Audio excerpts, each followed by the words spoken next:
ke Mas Adi Prayitno terlebih dahulu. Mas Adi, apabila kita lihat ini faktor akseptabilitas dengan faktor elektoral pada saat kemudian semua partai dalam koalisi Indonesia Maju kemudian menerima nama Gibran Rakabuming Raka, mana kemudian yang paling dominan menurut Anda? Ya, kalau saya selalu mengatakan bahwa satu-satunya yang bisa menjelaskan kenapa Gibran relatif diterima di Koalisi Indonesia Maju sebagai pendamping Prabowo tentu tidak terlepas dari posisinya sebagai anak presiden, sebagai anak Jokowi. Sepertinya ada keyakinan, ada asumsi bahwa satu-satunya cara untuk memenangkan pertarungan di 2024 adalah dengan cara mendapatkan pengaruh dan dukungan secara terbuka yang dilakukan oleh Jokowi tentu saja kepada Pak Prabowo. Kuncinya tentu dengan menjadikan Gibran sebagai wakilnya. Ini adalah asumsi-asumsi yang menurut saya diyakini bahwa di Pilpres 2024 kalau kekuatan politik Prabowo Subianto dengan Pak Jokowi menyatu, maka relatifly bagi mereka akan memudahkan pertarungan politik di 2024. Tapi sekali lagi asumsi dan keyakinan semacam ini perlu diuji, Mbak, karena kalau melihat kecenderungan belakangan ini, terutama ada sentimen negatif ya pasca keputusan Mahkamah Konstitusi setelah Mas Gibran juga diumumkan sebagai pendampingnya Prabowo Subianto, kan memang belum pernah ada protes, kritik di media dan media sosial dan di kalangan aktivis yang begitu keras kepada Pak Jokowi ya, yang dianggap apa namanya terlampau jauh ikut campur dalam urusan politik di 2024. Apalagi misalnya soal yang kemudian sentimen negatifnya ini kan hanya menyebar di kalangan kelompok menengah ke atas, belum sampai ke bawah. Di bawah itu orang nggak ngerti apa itu politik dinasti. Di bawah itu orang nggak ngerti siapa itu Gibran.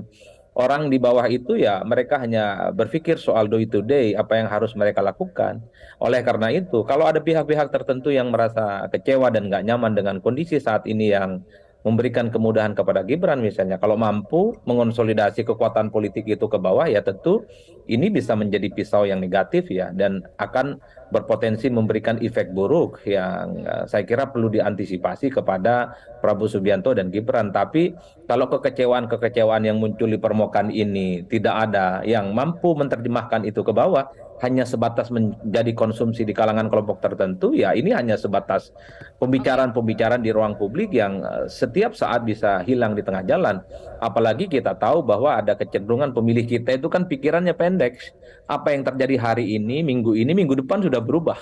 Ini yang saya kira bagaimana kuat-kuatan menarasikan politiknya di sisa 3 bulan pertarungan politik ke depan Oke. itu. Apakah orang yang kecewa dengan realitas politik hari ini, Mas Gibran jadi wakilnya Prabowo itu kuat ke bawah, disosialisasikan dan sampai kepada seluruh lapisan masyarakat, atau justru sebaliknya bahwa pihak-pihak dan pendukung Prabowo Subianto mengatakan bahwa ini adalah perkara alamiah, bukan sesuatu yang harus dipertentangkan, Oke. apalagi ditolak dalam demokrasi kita. Itulah yang saya sebutkan, pertarungan Baik. narasi penting, terutama bagaimana menyampaikan pesan-pesan politiknya di bawah. Kalau melihat kecenderungan rata-rata, Mbak, yang kecewa dan protes terkait dengan situasi politik hari ini, kelas menengah ke atas yang saya kira jumlahnya nggak terlampau banyak, 15-20%. Sementara kita tahu mostly 65% masyarakat kita menengah ke bawah yang memang tidak Oke. terlampau engage dengan isu-isu politik identitas, tidak Baik. engage dengan keputusan Mahkamah Konstitusi dan seterusnya dan seterusnya.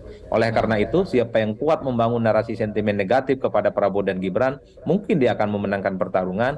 Tapi pada saat yang bersamaan, kalau kubu Prabowo dan Gibran menganggap ini adalah sesuatu yang biasa dan alamiah dalam demokrasi, maka yang terjadi hari ini ya tidak akan menjadi sesuatu yang prinsip untuk dikhawatirkan sebagai sesuatu yang Iya, destruktif undang-undang dan revisi, tapi merusak memang tetap elektabilitas berlaku. Prabowo Subianto dan Mas Gibran Raka. Baik, Saya kira di situ Mas posisi Adi. saya, Mbak.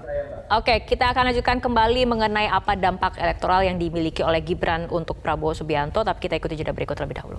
Jelajahi cara baru mendapatkan informasi. Download Metro TV Extend sekarang.